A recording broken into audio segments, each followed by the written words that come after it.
Hey guys, it's Big Soprano. In the previous video I made, I was talking about the Nord GT, but what I didn't talk about was the brand new vape I got last week.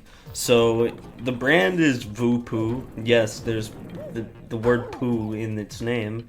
It's called the Drag X2, and this is my first time not having a vape that isn't by Smock, which they made like the Nord series and stuff like that.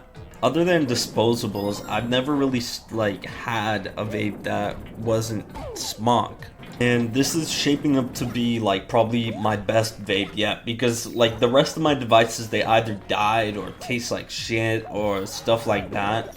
Like, I don't really have any other vape that actually works. So last week I bought a new vape because I didn't have shit. All my, my Nord GT broke.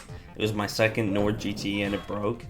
So I bought a new one, and with this thing you're gonna need to buy the battery separately, which the store had both. They had the device and the battery, and it cost me about like $88.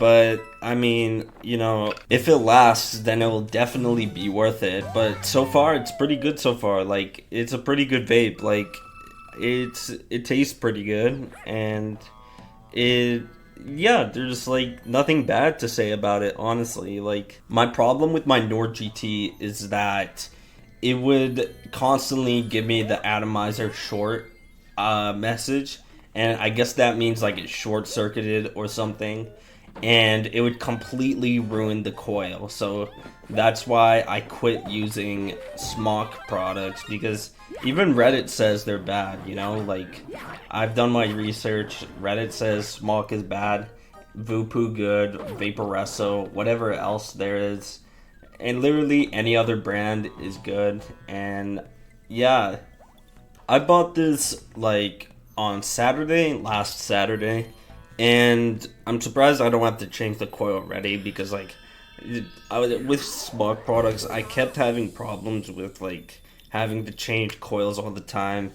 Sometimes I bought the coils weekly, which they should a pack of 5 should last longer than that, but I feel like with Smock I have to change the coil every few days. But thankfully I haven't changed the coil yet on the Drag X2. And like, if this was a Nord, it would already start tasting like shit. But thankfully it's good. And also, I noticed something. I think this might be my only like gripe with the Drag X2 so far, but it's kind of like, it doesn't really matter. But I don't know how, but the vape juice is oxidizing sometimes, like in the pod. And what that means is like it turns orange, and it tastes a little off. Like, it doesn't taste like shit, but it tastes a little off. And I don't know how the vape juice is turning orange, because like, I don't know, it like, apparently if it's exposed to air or heat it turns orange. But I don't know, like, maybe it's because the airflow is open on this, like, it has vents, maybe because that's open. But I'd really rather not like have the airflow closed, because like, it kind of fucking hurts my throat.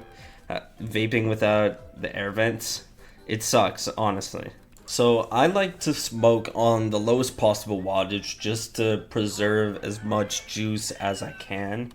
And even on the lowest wattage, like, the clouds are, like, the vapor is actually like huge. Like, there's a lot of vapor, and it's always fun to blow vapor onto your webcam in a Discord call or like something like that, or whatever. I think another problem I just realized with the Drag X2 is that the battery doesn't last as long as the Nord GT, and I thought the battery would be much better, because like it's sold separately. So I thought like, oh, maybe the battery's that good or some shit thing like that. I don't know. There's some sort of Mandela effect where thinking that just because it's sold separately, it's a better battery than something like the Nord GT. But maybe the Drag X2 uses like much more energy or battery percentage than the Nord GT, because that's probably one of the reasons why it dies in like under a day for me.